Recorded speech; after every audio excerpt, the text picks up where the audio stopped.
താമസിച്ചു പോയി വൈകിപ്പോയി എന്നുള്ളത് മാത്രം കേസിൽ നിന്ന് പ്രതികൾക്ക് രക്ഷപ്പെടാനൊരു കാരണമാകുമെന്ന് ഞാൻ കരുതുന്നില്ല. എൻ്റെ ഒരു അഭിഭാഷക അനുഭവം കൂടി വെച്ചുകൊണ്ട് പറയട്ടെ, അതൊരു കാരണമല്ല. കേസിൽ പ്രതികൾ രക്ഷപ്പെടാൻ തക്കതാണ് ഇപ്പോഴത്തെ ഒരു സ്ഥിതി എന്നുള്ള ചിന്ത എന്നെ സംബന്ധിച്ച് ഇല്ല.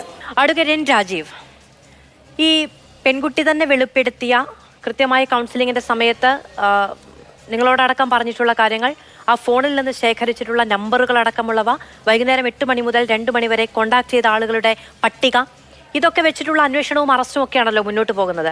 നേരത്തെ ഇപ്പോൾ ശ്രീമതി സോയ ചൂണ്ടിക്കാണിച്ച ചില കാര്യങ്ങൾ, ഇത്രയും കാലപ്പഴക്കമുണ്ട് എന്നുള്ളത് കൊണ്ട് രക്ഷപ്പെട്ടു പോകാവുന്ന തരത്തിലുള്ള തെളിവുകൾ മാത്രമേ നിലവിൽ നിയമവ്യവസ്ഥയ്ക്ക് മുന്നിലുള്ളൂ, അതോ ഇതിനൊരു പരിഹാരം കണ്ടെത്താൻ നമുക്ക് നമ്മുടെ നിയമവ്യവസ്ഥയ്ക്ക് കഴിയുമെന്നൊരു ആത്മവിശ്വാസം പ്രാഥമികമായ ഘട്ടത്തിൽ ഇത് പരിഗണിച്ച കേട്ടയാളെന്ന നിലയ്ക്ക് അങ്ങേക്കുണ്ടോ? അതിൽ ഈ കാലതാമസത്തിന് മുമ്പ്, ഞാൻ ഈ ചോദ്യത്തിന് മറുപടി പറയുന്നതിന് മുമ്പ് 2 വിഷയം ശ്രദ്ധ വന്നതും കൂടെ ഞാനൊന്ന് പറഞ്ഞുകൊള്ളട്ടെ. ഒന്ന്, ഈ പേരൻറ്റിങ്ങിൻ്റെ കാര്യം പറഞ്ഞു വന്നപ്പോൾ ഞാൻ ഒരിക്കലും അതൊരു വിക്ടിമിൻ്റെ, ഇരയുടെ പേരൻറ്റിങ്ങിനെ സംബന്ധിച്ചല്ല സൂചിപ്പിച്ച്, കുട്ടികളുടേത് എന്ന് പൊതുവിൽ ഞാൻ സൂചിപ്പിച്ചു എന്നുള്ളതേ ഉള്ളൂ. അതിനകത്ത് അത് പ്രതിയായിട്ട് നാളുകളിൽ ഇരയൊക്കെ ആകുന്നത് പിന്നീട് ഇൻസിഡൻറ്റിന് ശേഷമാണല്ലോ. അതുകൊണ്ട് തന്നെ ഇരയാവാതിരിക്കാൻ അല്ലെങ്കിൽ പ്രതിയാവാതിരിക്കാൻ പറ്റുന്ന തരത്തിലേക്കുള്ള ഒരു മികവ് കുട്ടികൾക്കുണ്ടാക്കിയെടുക്കണം എന്നേ ഞാനതുകൊണ്ട് ഉദ്ദേശിച്ചുള്ളൂ. പിന്നെ എന്നുള്ളത് ഈ സെക്സ് എഡ്യൂക്കേഷൻ്റെ കാര്യത്തിൽ, സെക്സ് എഡ്യൂക്കേഷൻ ഇപ്പം നമ്മുടെ കരിക്കുലത്തിൻ്റെ ഭാഗമാണ്. അത് BEdൻ്റെ അടക്കം, അതായത് ഇപ്പോൾ BEd പഠിക്കുന്നവർക്ക് അവരുടെ സിലബസിൻ്റെ ഭാഗമായിട്ടുണ്ട്. നിലവിലുള്ള അധ്യാപകർക്ക്, അത് ഹയർ സെക്കൻഡറി ആവട്ടെ ഹൈസ്കൂൾ ആവട്ടെ, അവർക്ക് ഈ പോക്സോ അടക്കമുള്ള വിഷയങ്ങളിൽ പ്രത്യേക പരിശീലനം കൊടുത്തുകൊണ്ട് ഈ വിഷയത്തിലൊക്കെ എങ്ങനെ ഇടപെടണം എന്നുള്ള പരിശീലന പരിപാടി തുടങ്ങിയിട്ട് നാൾ കുറേ. അതുകൊണ്ട് തന്നെ നമുക്ക് ഈ സെക്സ് എഡ്യൂക്കേഷൻ അടക്കമുള്ള കാര്യത്തിൽ, അതുകൊണ്ട് തന്നെ നമുക്ക് അതിൽ നിന്നെല്ലാം നമ്മൾ മാറിയാണ് നിൽക്കുന്നതെന്നുള്ളത് എന്താ കമൻറ്റ് ആ വിഷയത്തെ അടുത്ത് കാണാത്തതുകൊണ്ടാണെന്നാണ് എൻ്റെ അഭിപ്രായം.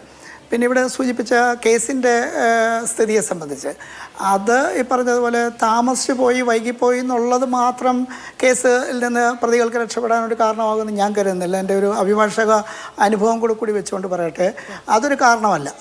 മറ്റെന്തെങ്കിലുമൊക്കെ ചേർന്ന് വന്നാൽ മാത്രമാണ് അതിനൊരു ദൗർബല്യം ഉണ്ടാവാനുള്ള സാധ്യത. പക്ഷേ കൃത്യമായ വ്യക്തമായ പര്യാപ്തവും പ്രകടവുമായ തെളിവുകൾ നിലവിലുണ്ട് അല്ലേ? അതെ, ആ സമയത്ത് വന്നിരുന്നത് പോലെ ഇല്ല എന്നുള്ളത് വസ്തുത തന്നെയാണ്. പക്ഷേ എന്നാലും കേസിൽ പ്രതികൾ രക്ഷപ്പെടാൻ തക്കതാണ് ഇപ്പോഴത്തെ ഒരു സ്ഥിതി എന്നുള്ള ചിന്ത എന്നെ സംബന്ധിച്ച് ഇല്ല. അഡ്വക്കേറ്റ് രാജീവ്, ഞാൻ ഒറ്റ കാര്യം കൂടി ചോദിച്ചോട്ടെ. ഇപ്പോൾ 30ഓളം പേരെ അറസ്റ്റ് ചെയ്തിട്ടുണ്ട്. 64 പേരുടെ പേർ എന്നുള്ളതാണ് നമ്മുടെ മുന്നിലുള്ള ഒരു കണക്ക് എന്ന് പറയുന്നത്. ചിലർ നാട് വിട്ടു പോയിട്ടുണ്ട് ഈ സംഭവം അറിഞ്ഞത് മുതൽ എന്നും പറയുന്നു. പ്രതികളിൽ സത്യം പറഞ്ഞാൽ പേര് വിളിച്ചു പറയണമെന്ന് ആഗ്രഹമുണ്ടെങ്കിലും ആ കുട്ടിയുടെ ഐഡന്റിറ്റിയുമായി ബന്ധപ്പെട്ട പ്രശ്നമുള്ളത് കൊണ്ടാണ് നമ്മളെല്ലാവരും ഈ പരിമിതി അനുഭവിക്കുകയും ചെയ്യുന്നത്. ആ ആളുകളെ പൂർണ്ണമായും നിയമത്തിന്റെ പരിധിയിലേക്ക് കൊണ്ടുവരാൻ കഴിയുമോ? തീർച്ചയായും അത് കൊണ്ടുവരേണ്ടതാണല്ലോ. കാരണം കുട്ടി ഞങ്ങളോട് പറയുമ്പോൾ 64ഓളം പേരെന്നുള്ളത് എനിക്ക് പറഞ്ഞു. അത്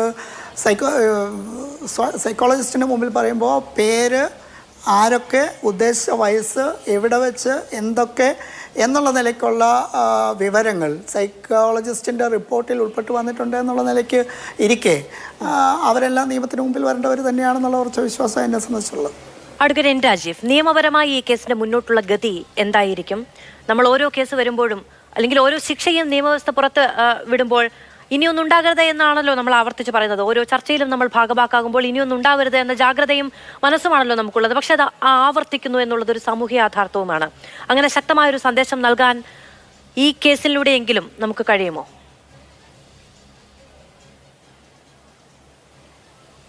അങ്ങനെ ആവർത്തിക്കപ്പെടാതിരിക്കാനുള്ളൊരു സന്ദേശം ഈ ഒരു കേസ് കൊണ്ട് മാത്രം കഴിയുമോ എന്നുള്ള സംശയം ഉണ്ട്. അത് മുമ്പ് ഞാൻ പറഞ്ഞത് തന്നെ വീണ്ടും ആവർത്തിക്കുകയാണ്. കുട്ടികളുമായി ബന്ധിച്ച് വരുന്ന വിഷയങ്ങൾക്കെല്ലാം മറ്റെന്തെങ്കിലും ജാതിയുടേതായ മറ്റേതെങ്കിലും തരത്തിലുള്ളതായ വേർതിരിവുണ്ടെന്ന് ഞാൻ കരുതുന്നില്ല. എൻ്റെ മുമ്പിൽ CWC ചെയർമാൻ എന്നുള്ള നിലയ്ക്ക് എൻ്റെ മുമ്പിൽ വരുന്ന വിഷയങ്ങളെ, അത് എൻ്റെ കുട്ടിക്ക്, എനിക്ക് 2 പെൺമക്കളാണ്, എൻ്റെ മകൾക്ക് ഉണ്ടായത് ആണെങ്കിൽ എന്നുള്ള നിലയ്ക്ക് കാണാനാണ് ഞാൻ ആഗ്രഹിക്കുന്നത്. കാരണം അത് അത്തരത്തിൽ നിന്നുകൊണ്ട് അതിനെ പരിഹരിക്കാനും ഇടപെടാനുമാണ് ഞാൻ ഓരോ വിഷയത്തിലും ശ്രമിക്കാറ്. അപ്പോൾ അതൊരു പൊതുചിന്തയായി മാറണമെന്നൊരു ആഗ്രഹവും എനിക്കുണ്ട്. അത് എത്ര പേര് അങ്ങനെ എടുക്കുന്നു എന്നുള്ളത് നമുക്ക് ഇടങ്ങളിലൊക്കെ വാചാലമാകാനും ഒക്കെ തന്നെ പറ്റും. ഇപ്പോൾ പറയുന്ന ആദർശത്തിൻ്റെയും പറയുന്ന എന്താ പറയുക നയത്തിൻ്റെയും ഒക്കെ ചെരുപ്പ് വീട്ടുവാതിക്കൽ അഴിച്ചു വെച്ച് അകത്ത് കയറുന്നവർ എന്നൊരു ചൊല്ലുണ്ടല്ലോ. എന്ന് പറഞ്ഞ പോലെ അതല്ലാതെ എല്ലാവരും മാറട്ടെ, എല്ലാ കുടുംബത്തിൻ്റെ രക്ഷകർത്താക്കളും കുടുംബങ്ങളും ഒക്കെ മാറുന്ന ഒരു സാമൂഹ്യ വ്യവസ്ഥ സമൂഹമാകെ മാറുന്ന അത് തന്നെയാണ് തുടക്കത്തിൽ പറയുകയും ചെയ്തത്. പല കുടുംബങ്ങളുടെ നാഥന്മാരാണല്ലോ, പല കുടുംബങ്ങളിലെ പ്രിയമുള്ള മക്കളാണല്ലോ, പല കുടുംബങ്ങളിലെ പെങ്ങന്മാർ ഉള്ളവരാണല്ലോ ഇവിടെ വേട്ടക്കാരായി മാറുന്നത്. അതെ, അതിൽ ഒരു കാര്യം കൂടെ ഇടയ്ക്ക് മാധു പറഞ്ഞപ്പോൾ സ്നേഹിതയുടെ പോരായ്മ എന്നൊരു വിഷയം സൂചിപ്പിച്ചായിട്ട് ഞാൻ കേട്ടു. പക്ഷെ അങ്ങനെ സ്നേഹിത പോലെ ഏറ്റവും സൗഹൃദപരമായി ഈ കുട്ടികളുടെയോ സ്ത്രീകളുടെയോ രംഗത്ത് ഇടപെടുന്ന, അത്രയും അടുത്ത് നിന്ന് ഇടപെടുന്ന, ആ പേര് അന്വർത്ഥമാക്കുന്ന രീതിയിൽ ഇടപെടുന്ന മറ്റൊരു സംവിധാനം ഉണ്ടോ എന്ന് എനിക്ക് സംശയം. അത് ഞാൻ ആ സംവിധാനത്തിന് പോരായ്മ എന്നല്ല അഡ്വക്കേറ്റ് രാജീവ് പറഞ്ഞത്. അതിനിടയിൽ കുറച്ച് അതിന്റെ ഫണ്ടുമായി ഒക്കെ ബന്ധപ്പെട്ട ചില പ്രശ്നങ്ങളുണ്ടെന്നും അത് തുടരാതെ ഇടയ്ക്ക് അതുമായി ബന്ധപ്പെട്ട പ്രശ്നങ്ങളുണ്ടെന്നും കേട്ടു. ഞാൻ അതിലേക്ക് അത്ര ആഴത്തിൽ പോകേണ്ട എന്ന് വിചാരിക്കുന്നത് ഇതിന്റെ പരിസരത്തിലെങ്കിലും സർക്കാർ അതിന് കൂടുതൽ ശ്രദ്ധ കൊടുക്കുമെന്ന വിശ്വാസത്തിന്റെ പേരിലാണ്. ശരി.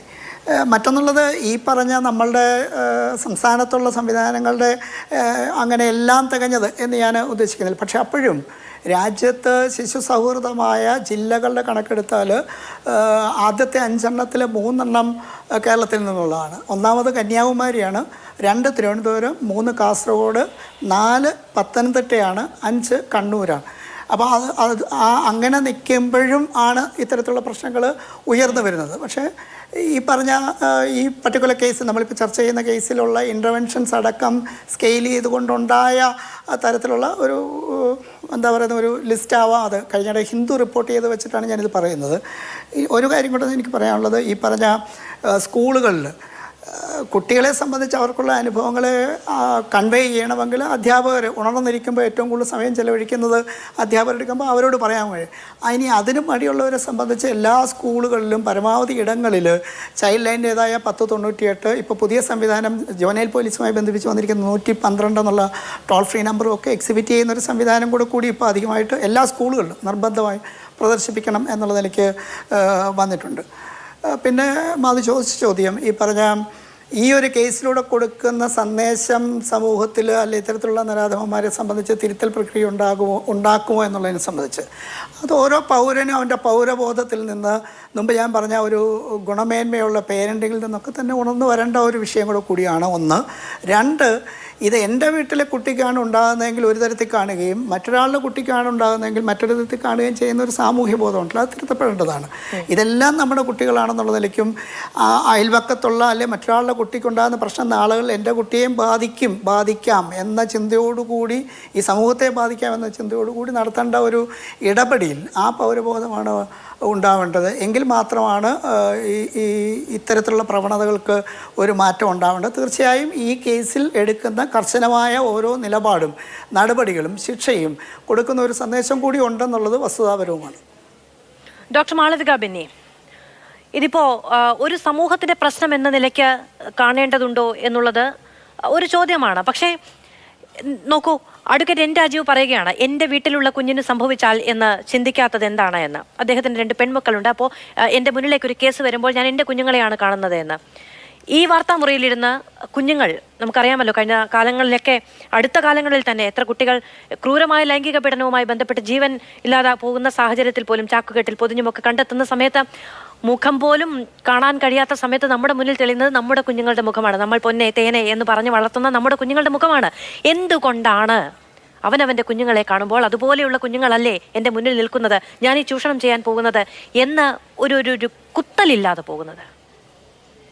കുത്തലില്ലാതെ പോകുന്നത് നമ്മളിത് നേരത്തെ ഇവിടെ കേട്ടതുപോലെ നമ്മൾ ആലങ്കാരികമായിട്ട് പലപ്പോഴും പറയും എൻ്റെ വീട്ടിലെ കുഞ്ഞുങ്ങളെ പോലെ തന്നെയാണ് എല്ലാ കുഞ്ഞുങ്ങളെയും കാണുന്നത്. നമ്മൾ സത്യസന്ധമായിട്ട് നമ്മളോട് തന്നെ ചോദിക്കുകയാണെങ്കിൽ ആ ഒരു വലിയ ഡിസ്റ്റിങ്ഷൻ നമുക്ക് കാണാൻ പറ്റും. പർട്ടിക്കുലർലി നമ്മൾ സാമൂഹികമായിട്ട് പ്രിവിലേജസ് ഇല്ലാത്ത കമ്മ്യൂണിറ്റീസിൽ നിന്ന് വരുന്നത് കുഞ്ഞുങ്ങളാണെങ്കിലും മറ്റ് ജനതയാണെങ്കിലും, എൻ്റെ പെങ്ങളായിട്ടോ എൻ്റെ അനിയത്തിയായിട്ടോ അല്ലെങ്കിൽ എൻ്റെ കുഞ്ഞുങ്ങളായിട്ടോ ഒന്നും ശരിക്കും കാണുന്നില്ല എന്ന് തന്നെ ആണ് നമ്മൾ മനസ്സിലാക്കേണ്ടത്. ആ ഒരു രീതിക്ക് നമ്മൾ ഉയർന്നു എന്ന് ചോദിച്ചാൽ നമ്മൾ സമൂഹമായിട്ട് ആ ഒരു ഉയർന്നു എന്നൊക്കെയല്ലേ നമ്മൾ വിചാരിക്കുന്നത്. ഇപ്പോ ആലപ്പുഴയിൽ കുറച്ച് മെഡിക്കൽ സ്റ്റുഡൻസ് അപകടത്തിൽപ്പെട്ട് മരിക്കുന്നു. ആ പ്രായപരിധിയിലുള്ള കുഞ്ഞുങ്ങളുടെ ഒക്കെ മാതാപിതാക്കൾക്ക് അതൊരു വലിയ ഷോക്ക് തന്നെയായിരുന്നു അല്ലേ? എല്ലാവരും അങ്ങനെയാണ് ആ വിഷയത്തെ കണ്ടത്. കുറച്ച് പെൺകുട്ടികൾ അവിടെ പാലക്കാട് ഒരു വാഹനം മറിഞ്ഞു മരിക്കുന്നു. ആ സമയത്ത് നമ്മൾ അതേപോലെയുള്ള വേദന അങ്ങനെ തന്നെ കയ്യേറ്റി വാങ്ങുകയാണ്. പക്ഷെ നമ്മുടെ മുന്നിൽ നമുക്ക് ആക്രമിക്കാൻ പോകുന്ന അവസ്ഥയിൽ വരുന്ന നിസ്സഹായരായ മനുഷ്യരോട് മാത്രം നമുക്ക് അങ്ങനെ കാണാൻ കഴിയുന്നില്ല. അപ്പോൾ ഒരു തരം മൃഗീയ വിനോദമാണ് നമുക്കുണ്ടാവുന്നത്.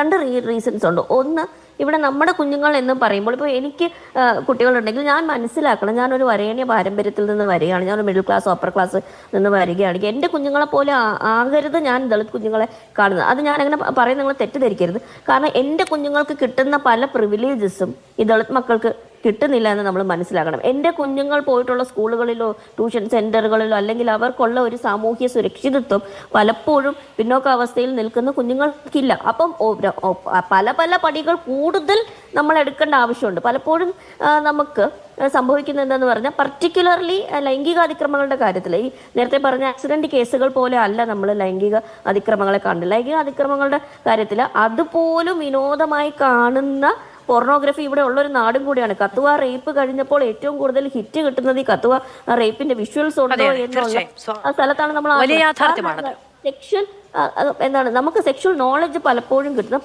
പർട്ടിക്കുലർലി ആൺകൂട്ടങ്ങളുടെ ഇടയിൽ ഈ സർക്കുലേറ്റ് ചെയ്യപ്പെടുന്ന മെറ്റീരിയൽ അത് ഏത് പ്രായമെന്നില്ല എന്ന് നമ്മൾ ഓർക്കണം. കുട്ടികളുടെ പോലും മെറ്റീരിയൽ ഇവർ സർക്കുലേറ്റ് ചെയ്യുമ്പോൾ അതൊരു കുഴപ്പമില്ല. അത് എന്താണ്, അത് കാണുന്നത് കൊണ്ടല്ലേ, ഞാൻ ചെയ്യുന്നില്ലല്ലോ. ഇത് സെക്ഷൽ നോളജ്